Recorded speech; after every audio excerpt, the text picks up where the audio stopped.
এই পাথরগুলো আমাদেরকে দেয় সেটআপের সাথে, অথবা আমরা নিজ ইচ্ছাতে কিনি। কালারফুল কিছু পাথরও রয়েছে। তো এই পাথর কিন্তু একদমই আপনাদের মাছের জন্য একদমই পুরোপুরি ক্ষতিকর বলতে গেলে, যদি না এই পাথরগুলোকে আপনার প্রসেস করতে পারেন। তো এখন কিভাবে কি প্রসেস করবেন এটা আমি ভিডিওতে বলে দিচ্ছি।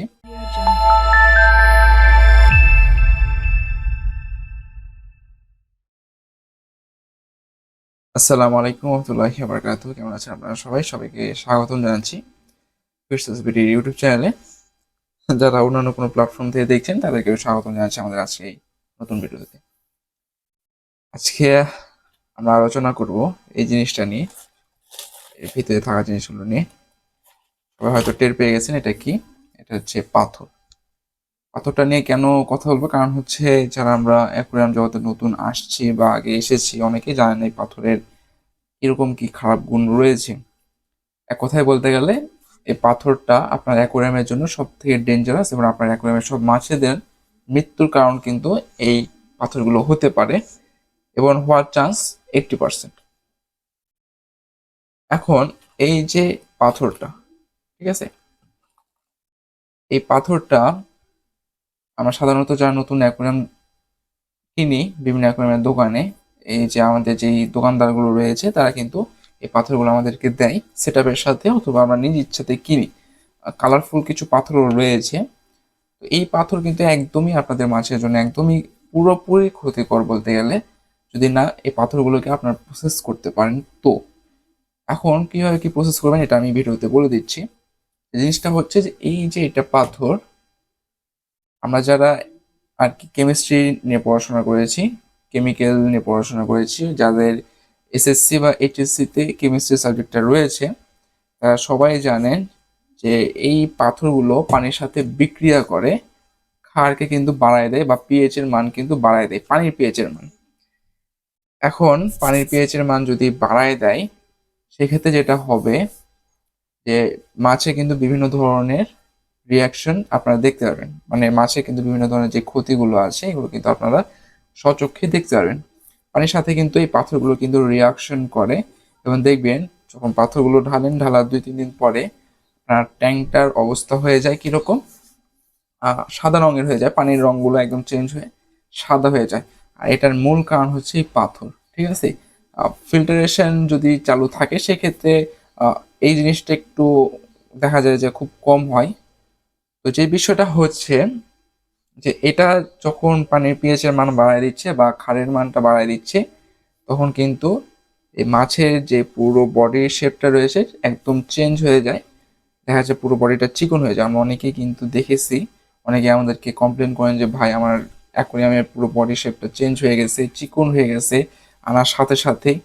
বিষয়টা দুটা কারণে হয়। একটা কারণ হচ্ছে মাছ কিন্তু আসার সাথে সাথে খাবার খায় না। এটা একমাত্র কারণ হচ্ছে ও একটা পরিবেশ থেকে আরেকটা পরিবেশে এসেছে, ওর খাপ খাওয়ায় নিতে একটা সময় লাগে। তার মধ্যে যদি আবার এরকম কিছু জিনিস আপনারা অ্যাড করেন তাহলে তো আরও ডেঞ্জারাস। আর এটার উপরে আরও ডেঞ্জারাস হচ্ছে যেগুলো আমরা কালারফুল যে স্টোনগুলো ইউজ করি।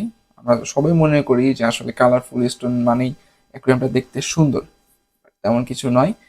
আমিও প্রথম প্রথম যখন অ্যাকুয়ারিয়াম কিনছিলাম তখন আমার কালারফুল পাথরগুলো খুব সুন্দর লাগতো, বাট এখন একদমই ভালো লাগে না। আমার কোনো অ্যাকুয়ারিয়ামে বা কোনো ট্যাঙ্কে, মাছের ট্যাঙ্কে আমরা কিন্তু এই পাথরগুলো ইউজ করি না, জাস্ট এটা যেই ডেঞ্জারাস জায়গাগুলো রয়েছে এই জায়গার জন্য।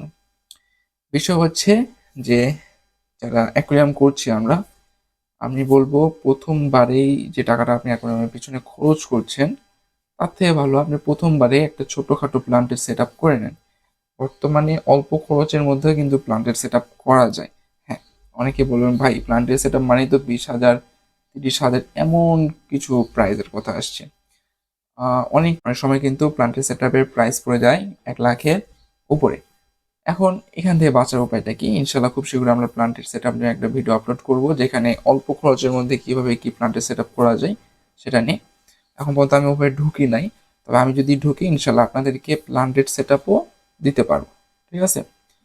বিষয়টা হচ্ছে যে আপনারা যখন এই স্টোনটা ইউজ করবেন করতে পারবেন, বাট স্টোনটা পানির ভিতরে 3 থেকে 4 মাস ভিজায় রাখার পরে আপনাদের রোদে শুকাতে হবে, দেন আপনারা আপনাদের ট্যাঙ্কে ইউজ করতে পারবেন। এখন এত সময় তো নাই ভাই, যদি এত সময় না থাকে তাহলে কেনারই দরকার নাই, কারণ এটা দিয়ে আপনার মাছগুলো সব মারা যাবে। আমি বললাম যে পরিবেশের সাথে খাপ খাওয়াতে এক সময় টাইম লাগে, সে খাবার খায় না মাছটা।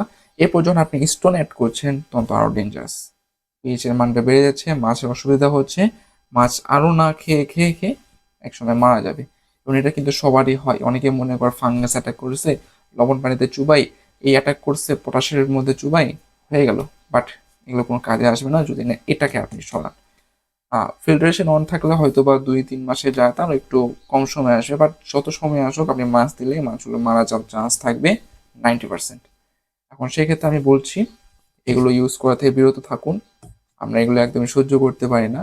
আমাদের গ্রুপগুলোতে যখন পোস্ট করা হয় তখনই কিন্তু দেখা যায় যে এরকম অনেক পোস্টই আসে, সবাই গালাগালি করে অবস্থা খারাপ করে। এখানে গালাগালির কিছু নাই, বুঝাতে হবে মানুষদেরকে যে ভাইয়া এটা ইউজ করাটা ঠিক না, এতে করে মাছের অসুবিধা হয়, মাছের প্রবলেম হয়। এটা ইউজ করা থেকে বিরত থাকুন। আর এই যে কালারফুলগুলো আপনার নিজেদের কাছেও ভালো লাগবে না, কারণ কালারফুল স্টোনে আরও কেমিক্যাল এক্সট্রা থাকে। এই এক্সট্রা কেমিক্যালের জন্য আরও পানিটা একদমই চেঞ্জ হয়ে যায়, দেখা যায় যে পানির রিয়াকশনটা বেড়ে যায়, তখন মাছের জন্য আরও ক্ষতি হয়। তো যে কথায় যে এই জিনিসটা থেকে আমি বলবো বিরত থাকুন। আপনার অ্যাকোয়ারিয়ামের দোকানে যান, সর্বোচ্চ একটা ট্যাঙ্ক কিনে নিয়ে আসুন। এই যে প্লাস্টিকের গাছপালা এগুলো আছে, এগুলোরও কেনার কোনো দরকার নেই। একটা ছোট্ট ট্যাঙ্ক নিয়ে আসুন, মাছ নিয়ে আসুন, সুন্দরভাবে ফিল্টারেশন অন করুন, ট্যাঙ্কে ছেড়ে দেন মাছ, ব্যাস। আমি ইনশাল্লাহ একটা প্রপার সেট আপ নিয়ে আপনাদের সামনে একটা ভিডিও আনবো খুব তাড়াতাড়ি, যেখানে কিভাবে অ্যাকুরিয়াম সেট আপ করলে অ্যাকুরিয়ামটা আরও সুন্দর লাগবে এগুলো ছাড়াই। তো তার জন্য চ্যানেলটাকে সাবস্ক্রাইব করবেন, লাইক করবেন, কমেন্ট করবেন। অনেকেই চ্যানেল সাবস্ক্রাইব করছেন না, তার দ্রুত সাবস্ক্রাইব করবেন। আর একটা কথা হচ্ছে, আপনারা যাদের মাছ সম্পর্কে যে কোনো পরামর্শের জন্য অথবা কোনো মাছ ক্রয়ের জন্য আমার হোয়াটসঅ্যাপে মেসেজ দিবেন। ফেসবুক আইডির কথা একটু বলে নেই। আমার ফেসবুক আইডি কিন্তু এখন দুইটা হয়ে গেছে। দুইটা মানে একটা আমার নিজের আর একটা স্ক্যামারের। আমার নিজের যে ফেসবুক আইডিটা রয়েছে সেটা হলো আপনার 4,000-এর কাছাকাছি ফ্রেন্ড, 4,000-এর উপরে ফ্রেন্ড অথবা ফলোয়ার যাই বলেন। আর যেটা হচ্ছে আমার মানে ফেক আইডি, মানে হচ্ছে যেটা স্ক্যামার আইডি, স্ক্যামার যে আইডিটা খুলছে এটাতে মাত্র 50 কি 60টা রয়েছে। আমি এখন ওইভাবে লিগ্যাল অ্যাকশন কিছু নেই নাই, ইনশাল্লাহ খুব তাড়াতাড়ি নিব। আপনারা হোয়াটসঅ্যাপে আমার সাথে যোগাযোগ করবেন। আমার ফেসবুক পেজের লিঙ্ক দেওয়া আছে আমার কমেন্ট বক্সে, এবং সাথে সাথে আমাদের যেটা গ্রুপ, সেই গ্রুপে কিন্তু স্ক্যামারদের ধরিয়ে দেওয়া হয়, সেটাও লিঙ্ক দেওয়া আছে, আপনারা সেখানে যে জয়েন হয়ে যাবেন। আজকে ভিডিও এই পর্যন্ত থাকছে, ভালো থাকুন, সুস্থ থাকুন, আমার জন্য দোয়া করবেন। আসসালামু আলাইকুম।